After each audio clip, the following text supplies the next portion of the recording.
Amidst the constantly moving waves of time, the Jewish holidays are specific set points imbued with unique energy. Each holiday gives us the opportunity to experience the theme inherent at that point in time. Before delving into the specific theme and uniqueness of Shavuot, we have to first understand the concept of time in general. The widely accepted understanding of time is that it moves in a straight line. Hashem created this world, and since its inception, time has been moving inexorably forward. And along this line of time is the past, present, and future. And if you were to go backward on the line, you'd find Avram Avinu at the Akedah, Moshe Rabbeinu receiving the Torah, the Rambam writing the Mishnah Torah. Our current experience is taking place in the middle of this line, and if we would move forward along the line, we would see events that have not yet occurred. However, there's a major contradiction to this theory. Rashi describes how Avram Avinu served matzah to the 3 angels who visited him because it was Pesach at that time. But how can this be? The miracles of Pesach wouldn't occur for another few centuries. But as the Ramchal explains, time does not move along a continuous straight line. It circles around in a repeating yearly cycle, and each point in the year holds unique spiritual energy.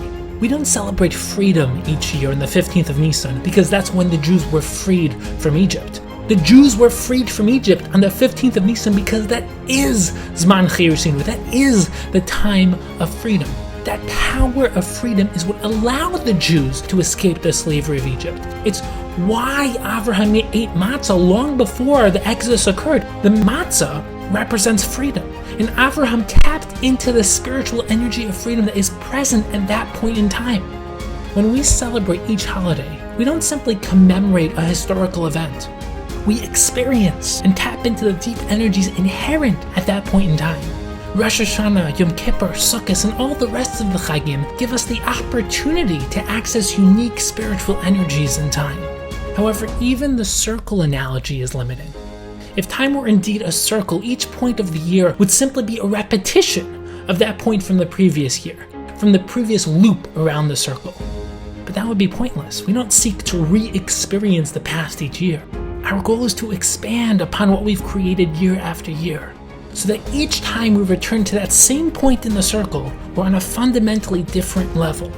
Each Rosh Hashanah must be higher than the previous one, each Pesach a new Pesach, each Shavuot a new Shavuot. Through our growth and ascension, we convert the 2-dimensional circle into a 3-dimensional spiral. Traversing along the same circle at even greater heights, we maintain circularity while achieving ascension. So what is the power and potential inherent in Shavuot? And how can we harness it to grow along our ascending spiritual path? On Shavuot, there's a custom to stand during the Torah reading. We do this because we are recreating the experience of Matan Torah, when the entire Jewish people stood around Har Sinai to receive the Torah. On Shavuot, we don't simply remember what once occurred. We relive the experience as we tap into the power of Kabbalas HaTorah, receiving and accepting the Torah. We don't simply repeat this process each year, rather we re-accept the Torah on an entirely new level. It's fundamentally higher beings, growing through each revelation of Torah. Kabbalas HaTorah this year is at the same point along the circle as last year, but one rung higher on the spiral. We are truly receiving the Torah anew, in a new dimension of time and spiritual energy. And our mission is to make this Shavuot the next step in our evolutionary spiral through time.